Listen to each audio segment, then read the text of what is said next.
En medio hay una escena que es también interesante porque es una nueva declaración de inocencia, que es el recado que le manda la esposa a Pilato: no te metas con ese justo, que yo he tenido esta noche pesadillas por causa de él.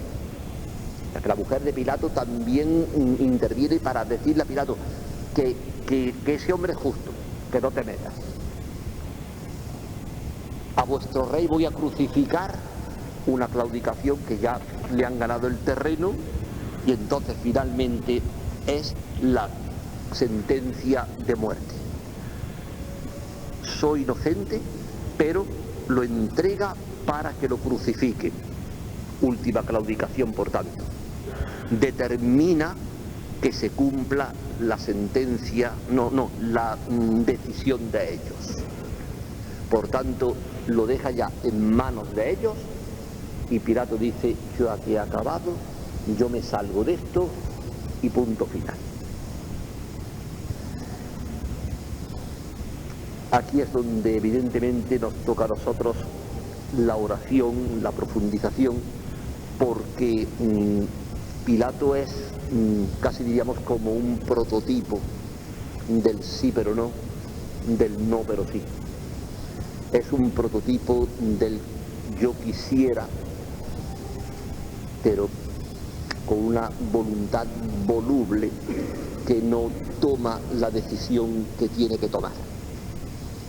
Es el momento en que uno se encuentra ante un espejo y empieza a darse cuenta que en la vida nuestra tenemos mucho de Pilato. Porque si en situaciones concretas nosotros tomáramos postura, tendríamos una autoridad moral. Pero si no tomamos postura, porque ¿qué voy a hacer yo? No me voy a meter, no me van a hacer caso. En definitiva, cualquier explicación, que puede ser explicación toda la que queramos, pero que en el fondo es que nosotros dejamos correr. Y las cosas están como están, y el mundo está como está. Y nosotros somos un grupo de creyentes, de católicos cristianos, que queremos vivir nuestra fe. En este momento todo el mundo habla, todo el mundo dice, todos tienen derecho a expresar su opinión. Los cristianos estamos calladitos. Vivimos nuestra fe, vamos a misa, tenemos nuestras devociones, tocamos a los santos.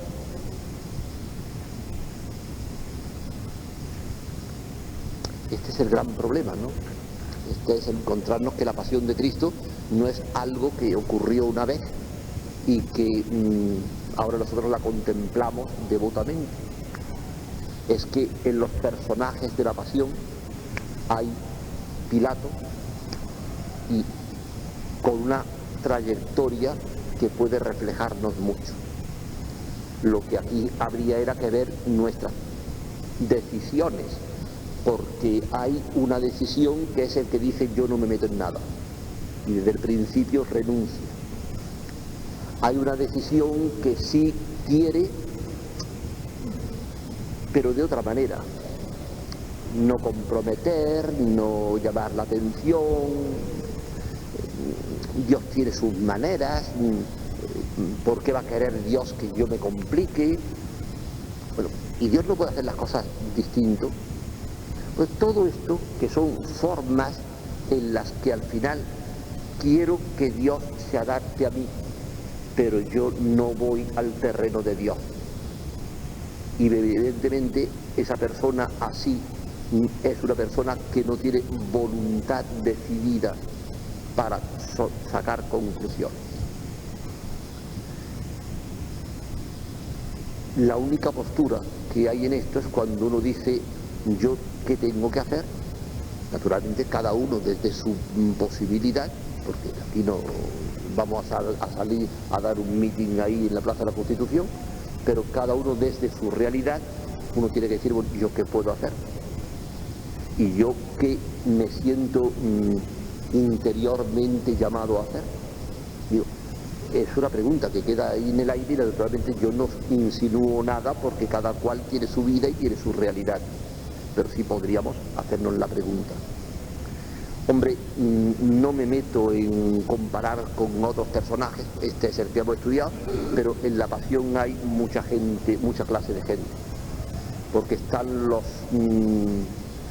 apóstoles que huyen y se quitan de en medio, están los Judas, que es el que entrega, están pues todos los personajillos que van saliendo, los criados, los soldados, que hacen lo que hacen porque lo hacen y porque le mandan, porque no comprometen nada, están haciendo su labor. Digo, ahí tenemos muchas posibilidades, muchos espejos en los que fijarnos. Y después están la gente, aquellos que estaban en la plaza del Pretorio, aquellos que gritaban, no sabían ni lo que gritaban, ni sabían por qué, aquellos que estaban allí porque estaban, es como el cristiano que sí, que es, porque es, pero después no da la cara. Y yo pienso siempre que si no hubiera sido por aquella gente que no tenía nada que ver y sin embargo se metió en el toro, si no hubiera sido por ellos, a lo mejor Cristo no muere en la cruz. Pero fue aquel grupo de gente que no tenía nada que ver y que se metió de mala manera. Y es un grupo de gente aparentemente inocente, o por lo menos alejada de la culpa en sí, pero que de tal manera se fue implicando y dejando embaucar que cuando se quiere acudir ellos son los que determinan la muerte del Señor. Hombre, está también el grupo de mujeres. Y el grupo de mujeres, según la respuesta que da Jesús, es un grupo con el que Jesús no está de acuerdo. Aquellas mujeres eran las plañideras de turno que ante las situaciones de dolor pues se dedicaban a llorar en voz alta, ese llanto pues en los entierros, ¿no? Y cuando se presentan al lado de Jesús y van en el Vía Crucis llorando al lado de Jesús, Jesús se vuelve a ellos y les dice que no lloréis por mí, yo no necesito llanto, llorad por vosotras, por vuestros hijos, llorad por lo que tenéis ahí, por lo que tenéis a vuestro lado, llorad por el mundo que estáis creando, porque si en el leño verde se hace esto, en el seco ¿qué se hará? Si teniendo la fuerza de Cristo ocurre esto, cuando sea un pueblo sin ideales y sea un pueblo sin ilusiones, ¿qué va a pasar? Perfectamente aplicable también a la realidad que estamos viviendo.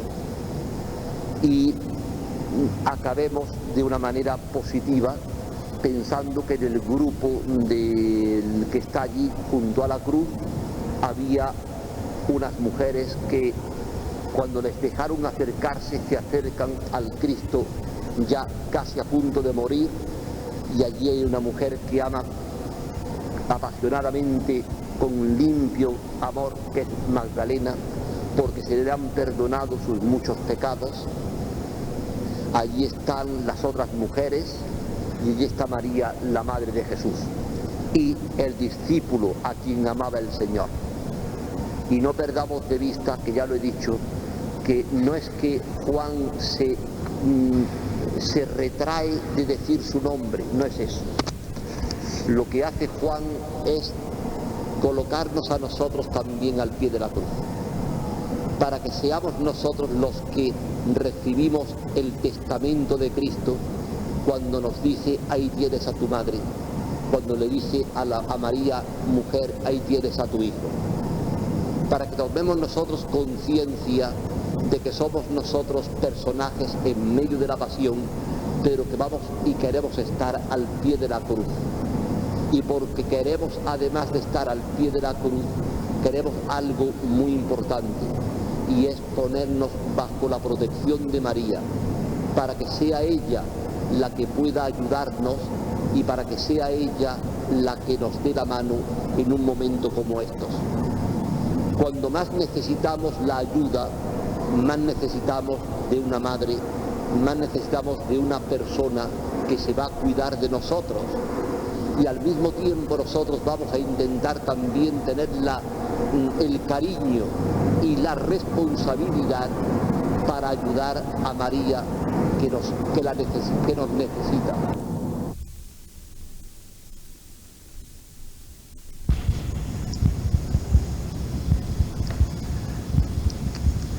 Cuando se dan unos ejercicios al modo que nosotros tenemos, que va todo muy comprimido, no hay tiempo para desarrollar temas, lo que resulta casi violento es pasar de la meditación anterior, de la pasión, a la resurrección ahora. Pero claro, esto es lo que hay, el tiempo da lo que da. Lo que pasa es que yo creo que unos tipos de ejercicios como estos tienen que abrir boca. Y entonces lo que sería muy interesante es que tomaran ustedes, ya si no lo están haciendo, de aquí en adelante, tomaran ustedes como materia de meditación expresa, de oración expresa, la pasión, siguiéndola a través de los evangelistas. Cuando se tiene la suerte de tener un libro que concuerde los 4 evangelios es mejor, pero si no, pues a través de los evangelistas, que vayan ustedes ya centrándose totalmente en la pasión, porque es la manera de que desemboquen en Semana Santa con un sentido mucho más profundo, mucho más conocedor de los misterios que se van a celebrar. Cuando después se asiste a los oficios y se ha hecho verdadera oración de la pasión, evidentemente los oficios tienen otro color. E incluso las procesiones, en la medida en que se participa de ellos con un sentido religioso, tienen diferentísimo sentido de estar proyectando el Evangelio a estar viendo unas figuritas, por emocionantes que sean. Bien, por eso digo, abierto el camino, ahora toca que eso sea camino de ustedes, porque esto no da para más. Y ahora también insinúo la vida gloriosa, porque si Dios quiere, a partir del domingo de resurrección tenemos la misma posibilidad. Evangelio en mano, vamos a ver qué ocurre en la resurrección del Señor y vamos a darle fuerza a todo eso que hay ahí en esas narraciones que son de un estilo absolutamente diferente al resto del Evangelio. Basta con que ustedes medio comparen para que vean que las narraciones de la resurrección son otra cosa absolutamente distinta. No son los hechos del Señor que va caminando, es otra cosa. El Señor aparece y desaparece. Aparece para lo que tiene que aparecer y desaparece. Lo cual es mucho más semejante a la experiencia nuestra. Porque nosotros ya no salimos a la calle caminando al lado del Señor. Sin embargo, tenemos encuentros con el Señor y el Señor da el fogonazo. Hay momentos más fuertes y momentos de serenidad, incluso de oscuridad. Pero es que lo que nos da la resurrección es eso. El Señor aparece y desaparece. Hace lo que tiene que hacer y ya nos deja seguir caminando.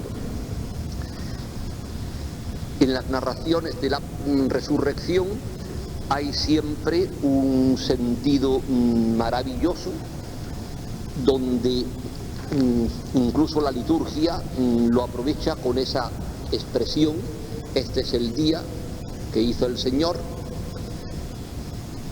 donde Él obra sus misericordias. Y nosotros lo que tenemos es que saber prepararnos cuando llegue ese momento, pero ahora lo vamos a hacer como píldora, comprimido que estamos haciendo, para que nosotros sepamos vivir esa realidad de la resurrección de Cristo con el sentido de una humanidad que ha triunfado en Cristo, y por tanto nuestra humanidad, mi realidad humana triunfa en Cristo. Fíjense que antes de la resurrección los discípulos le llamaban a Jesús Maestro. Después de la resurrección le llaman Señor.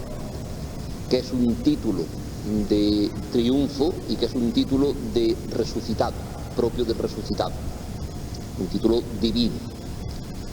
Antes de la resurrección, Tomás no cree, separa completamente lo que es el hombre que ha fracasado, a su juicio, del Dios triunfador, y cuando encuentra a Cristo en la aparición, une el tocar al hombre con la expresión Señor mío y Dios mío. Es un salto absolutamente enorme de fe. Y es ese Señor único que es el que en la carta a los romanos se expresa como nacido del linaje de David en lo humano, pero constituido hijo de Dios poderoso por su resurrección de entre los muertos. En la resurrección, toda la humanidad de Cristo no es ya solo humanidad, refleja toda la gloria de Dios. Por eso nosotros nos dirigimos a Jesús como Dios, porque lo es, porque en la resurrección ya no hay separación, no hay ocultamiento, como en la pasión hay ocultamiento de la divinidad. En la resurrección está manifestándose de una forma absoluta, maravillosa. Cristo entonces es para nosotros, que nos cuesta más trabajo pensar en Dios, porque no tiene cuerpo, porque es espíritu, y eso se nos va un poco de nuestras categorías, es el reflejo de la gloria de Dios, el estar pudiendo comprender a Dios Padre, y casi diríamos estar como tocando a Dios Padre, porque tocamos esa humanidad divinizada, esa humanidad del Cristo de la resurrección, que es el Dios brillante que ya nunca se apaga. Es el primogénito de toda una humanidad que va primero, que sube primero, pero todos subiremos con él. Esa expresión tan bonita que dice Pablo de que Jesús subiendo llevó cautivos a los que estaban cautivos. Todos nosotros somos cautivos y la liberación nuestra se verifica por la resurrección del Señor. Cuando Cristo resucita, se abre el cielo ya y entonces todos resucitamos con Él. Y por tanto nuestro destino está claramente orientado y dirigido a ese encuentro de la resurrección de Dios, del triunfo. En medio de las situaciones que vivimos y que nos aplastan, porque estamos viendo este desastre que en la parte religiosa se nos ha echado encima, nos puede entrar el pesimismo, la expresión que muchas veces decimos, ¿a dónde vamos a llegar? Esa pregunta se le hicieron a un obispo, ¿y a dónde vamos? ¿Dónde va la Iglesia? Y respondió, a la resurrección. Por tanto, ¿a dónde vamos a parar? A la resurrección. El camino y el modo no lo sabemos. La realidad final sí la sabemos. Caminamos a la resurrección. A mí me duele mucho cuando los creyentes, y los hay más de uno, que no sé a dónde voy a acabar, no sé lo que hay después. Pues yo sí lo sé. Cristo lo ha puesto de manifiesto, Él ha subido y ha dicho que va a prepararnos sitio. Por tanto, yo sé dónde voy. Y esto tiene que ser algo que vivamos como experiencia profunda en nosotros. ¿A dónde vamos? ¿A dónde va a acabar esto? Ciertamente en la resurrección, ciertamente en el triunfo de Cristo. Y por tanto, en lo que a mí me toca, yo sé que tengo un sitio preparado en el cielo. La resurrección es un hecho, eso sí, que no es visible porque el momento de la resurrección no lo vio nadie, pero sin embargo transformó el mundo, y estamos en el siglo XXI y aquella resurrección de Cristo sigue tan resonante como en el primer momento. Y por tanto nosotros sabemos que con la resurrección de Cristo nosotros también entramos en la vida. Y entramos en la vida significa que entramos en el mismo corazón de Dios y entramos en el reino que ya no tiene fin. Sabemos que la resurrección de Cristo es ya un expresarse la divinidad de forma deslumbradora. San Ignacio en los ejercicios dice que característica de la resurrección es que la divinidad aparece milagrosamente, maravillosamente, por los efectos que tiene. Y esos efectos son la paz. El saludo de Cristo en la resurrección siempre es la paz con vosotros, por el gozo. El gozo es lo propio del que tiene sentimiento de resucitado, no el pesimista. El pesimista se hunde, el pesimista es un peso muerto, es un plomo que se va al fondo, mientras que la resurrección va arriba, y por tanto sabemos perfectamente que nuestra tendencia a la felicidad, nuestra tendencia a no morir, es una realidad que se va a realizar, porque estamos destinados a vivir y estamos destinados a gozar. Y por tanto tenemos que tomar en serio que nuestra vida no es una vida de fracaso, a pesar de que tenemos nuestras cegueras, hay ciegos, nuestras parálisis, hay paralíticos, sorderas, hay sordos, enfermos, y a pesar de que todo eso, sabemos que todo eso va a desaparecer. Todo eso es una realidad pasajera, porque lo que va a quedar es algo que no tiene final, y lo que tiene es un triunfo definitivo, donde nuestra vocación es vocación de renovados o de resucitados, que vamos a gozar de la cercanía, de la presencia, de la unión al Cristo de la resurrección. La divinidad que parecía esconderse en la pasión hasta el punto de que no brilla, sino que todo es sufrimiento, sangre y dolor, ahora se hace tan visible que ella, cualquiera de nosotros, aun en medio del sufrimiento, puede tener la gran seguridad de que eso no es el final. Diríamos que la resurrección es como una atalaya desde donde se ven las cosas de forma diferente. Y dice San Ignacio que en la resurrección Jesús trae un oficio, que es el oficio de consolar. Si nosotros nos aferramos a la resurrección, al Cristo resucitado, podremos poner sosiego, consuelo, paz en medio de nuestras limitaciones, en medio de nuestras carencias. Consolar es comunicarnos Cristo su propio espíritu, y por tanto es tener conciencia de que somos templos del Espíritu Santo. Y no solamente que somos templos, digamos, como estáticos, como puede ser esta iglesia, que está aquí y no se mueve, sino templos vivos, donde el Espíritu actúa, donde el Espíritu se manifiesta y donde el Espíritu nos eleva. Me acuerdo de un padre que lo ofendieron en un momento determinado, le dijeron una grosería.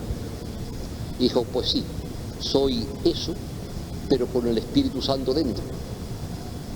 Y entonces a uno le pueden decir lo que le digan y ofenderlo como lo ofendan y tener uno las carencias que uno tenga, pero con el Espíritu Santo dentro. Y es nuestro, porque ha venido a vivir en nosotros. Entonces, a partir de la resurrección, Jesucristo cumple su palabra. El que tenga sed, que venga a mí y beba. De sus entrañas manarán torrentes de agua viva. Y dice el evangelista, hablaba del Espíritu Santo que recibirían los que creyeran en él. Por tanto, el que tenga sed, que venga, dice, invita el Señor, que beba. Nosotros comemos y bebemos en la Eucaristía y nosotros tenemos la gran, casi imposible maravilla, pero que Cristo la ha hecho posible, de ese comer su cuerpo y beber su sangre, que es la manera de tener vida eterna. Y vida eterna y resurrección es exactamente igual. A eso estamos destinados. Y dichosos, le dice Jesús a Tomás, los que creen sin haber visto, sin haber tocado, sin necesitar pruebas. Y Pedro nos dice, vosotros sois los que habéis creído sin haber visto. Y sin verle estáis alegres con un gozo inefable, inexpresable, porque dentro de vosotros habita un Cristo glorioso.